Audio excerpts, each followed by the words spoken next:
24, Big 550, KTRS. Jay Kanzler here with us. Jay, thanks for joining us. Thank you. Busy couple of days. You've been up in Ferguson the last 2 nights. What are your initial thoughts as you watched what happened? Well, I think last night was obviously there was much more calm up there, and I think a lot of that can be attributed to Chief Belmar and Chief Anderson and how they have handled the situation this time. You can't help but notice the presence of the county police, the state police, down along West Florissant, along Chambers, and yet people are allowed to do what they want to do so long as they are kind of acting within the law. Mm-hmm. And I think that's made a huge difference. No stores, for the most part. There was some violence Monday or Sunday night. Right. Mm-hmm. None that I was aware of last night. None of my clients' stores were broken into, thankfully. I'm sorry for the lady at 911. She's a very nice lady, and it's a shame. But I really have to give credit to the two chiefs and how they have handled the situation this time around.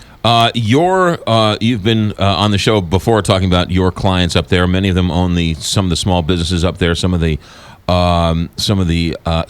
convenience stores. They decided to rebuild. They did. Almost all of my clients decided, with the exception of Red's Barbecue, which, and I saw Vernon the other night, and we talked a little bit about it. He couldn't make it happen. But everyone else financially, he couldn't make it happen. He wanted to. He wanted to, but financially, it just wasn't going to work for him. He wasn't in a position to do that.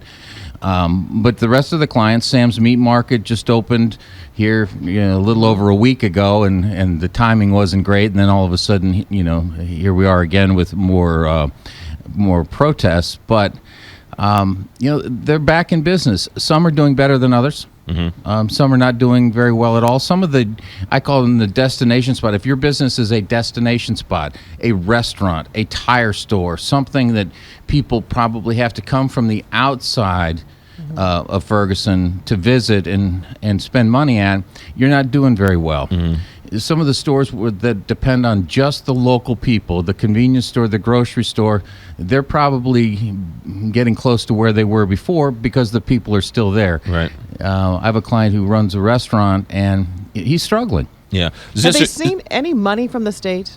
None from the state. Any help from anybody? And again, I don't want to. The St. Louis Economic Development Council, and I think we heard about that over the weekend if you're listening to the news, they have put in zero interest loans and, $10,000, $15,000 after each incident. Unfortunately, a lot of my clients took advantage of that the first time around. Unfortunately, after the second time, if you can't pay back the first loan, right, it doesn't matter whether it's zero interest or not. You're not going to be able to pay back the second loan, and very few of them took advantage of that because, after the second time, it was just too tough for them. They didn't need cheap money. They needed free money. They needed business. They needed more than that. Other than that, and the very generous help of the private donations and the public outpouring of support, there has been nothing from Jefferson City. Zero. Zisser Tire has been very vocal and very outspoken about the lack of support he has gotten. He was quoted in the paper as saying that a lot of people from outside the area are coming in specifically to help him out during this. Are you seeing that? I know you said some of the other businesses are struggling, but are other people trying to sort of, I know there was a push for people to support Ferguson during this. Mm-hmm. Everyone said great idea, but on a Tuesday at 3 o'clock when you want a pizza, are you going to drive the extra place to go to Ferguson? Mm-hmm. So you're saying that's not happening? I mean, what are your thoughts as you hear that? I'm saying that the people of the region have been very, very generous. I've seen a lot of that. Churches and organizations.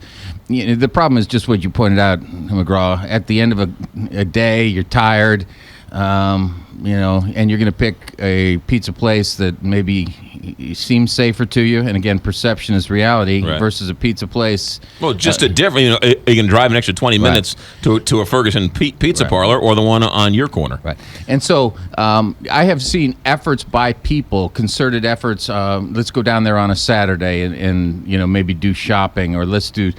Yeah, I have seen that. But again, realize that's not as welcome as that is. That's not going to carry a small business throughout the year.